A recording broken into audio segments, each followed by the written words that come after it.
ご視聴ありがとうございます。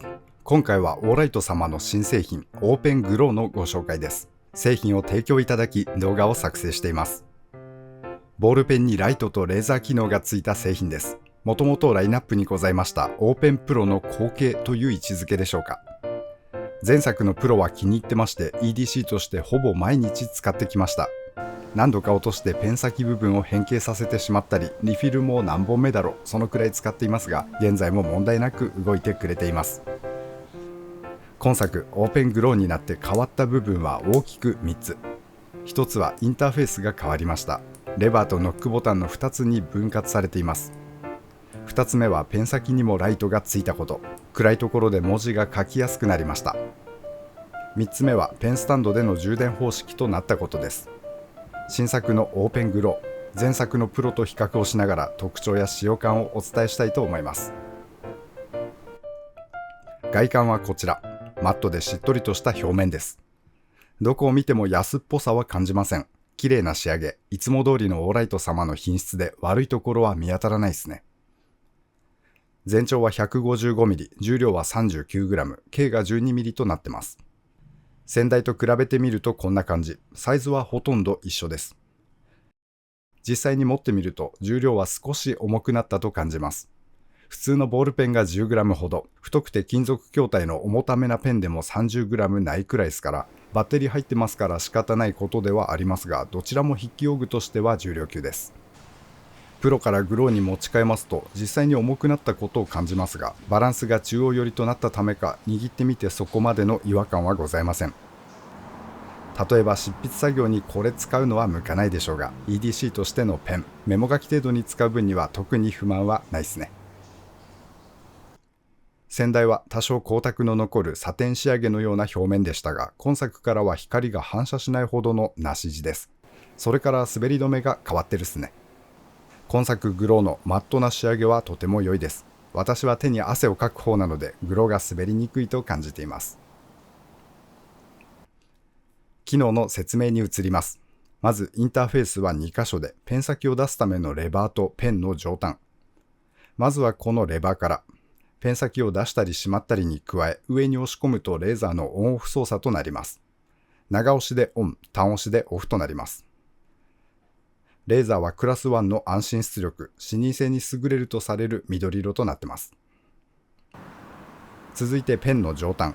ここは先ほどのレーザー照射光ですが、ライトの操作ボタンも兼ねています。ノックすることでオンオフ、点灯時に長押しで光量の調整などを行うことができます。光の強さは4段階。ハイにするとサイズの割に随分と明るいです。ただバッテリーの小ささゆえに点灯可能時間は短いですね。ロー、ミドルくらいがバランスは良さそうです。照射の範囲はかなり広め、拡散光となってます。ライト機能については先代のプロと明るさは変わらず、点灯時間はレベルによって差はありますが、スペックによると先代に比べて少しだけ短くなっています。もう一つ面白い新機能としてペン先にライトがつきました。明るさは 0.2 ルーメンと本当に近場のみを照らすためのものですが、おかげで暗闇でも文字を書くことが可能です。さてオーペングロー使ってみて気に入ってるっすね。先代のプロも良いアイテムでしたが、今作グローも素晴らしいです。まずペンとしてリフィルが良くなったと感じています。先代のリフィルは先端にインクが溜まりやすく、書き方にもよる部分大きいとは思うのですが、ボテッとインクが出てしまうことがありまして、今作でもわずかにそれは感じるのですが、随分とそれも少なくなり、書きやすくなったと感じてます。先代のリフィルはどうしても馴染むことができず、他社品を加工して交換して使っていましたが、今作これならそのまま使ってもストレスないなという感想です。それから新機能のペン先ライト。最初見た時はただの面白機能だと思ってましたが、実際に使ってみますと便利で気に入ってます。暗闇で突然使っても目がくらむほどの明るさはなく、かといって暗すぎることもない。ちょうど良い具合に感じてます。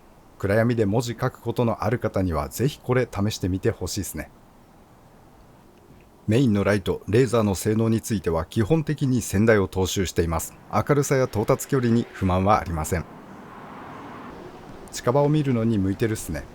装置の裏側ですとか PC の配線をちょっと覗くとか、真っ暗なところで胸ポケットに挿して緊急時の簡易的な作業灯として使うとか。対して夜道を歩くお供などにはちょっと使いにくいです。やはり拡散光で出力も強くはないので、そこまで求めるのは酷かなという感じ。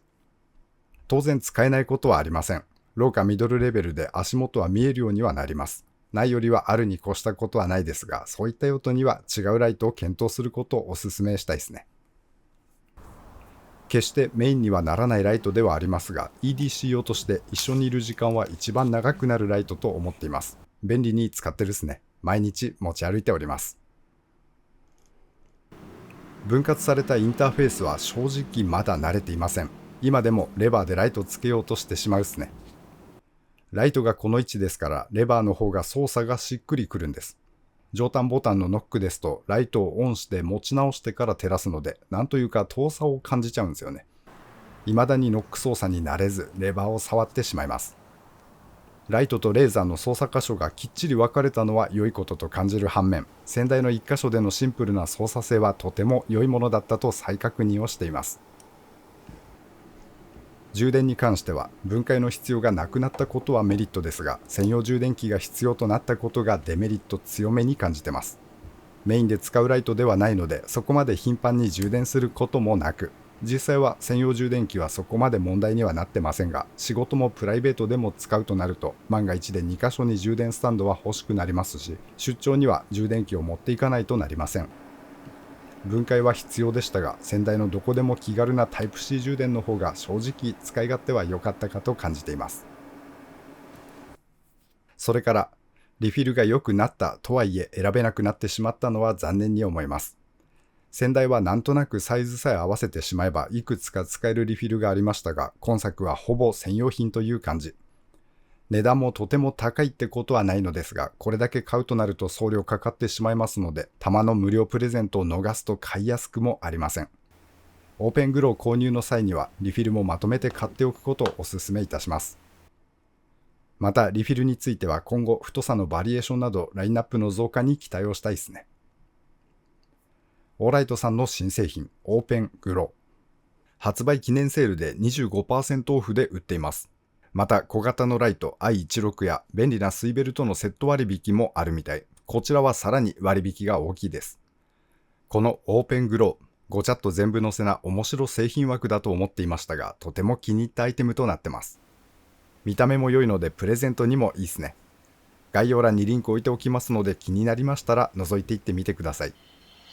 ご視聴ありがとうございました。当チャンネルではこんな感じに道具の紹介をしております。お時間許しましたら他の動画も覗いていってみてください。皆様には再びお会いできますことを願っております。それでは次回まで。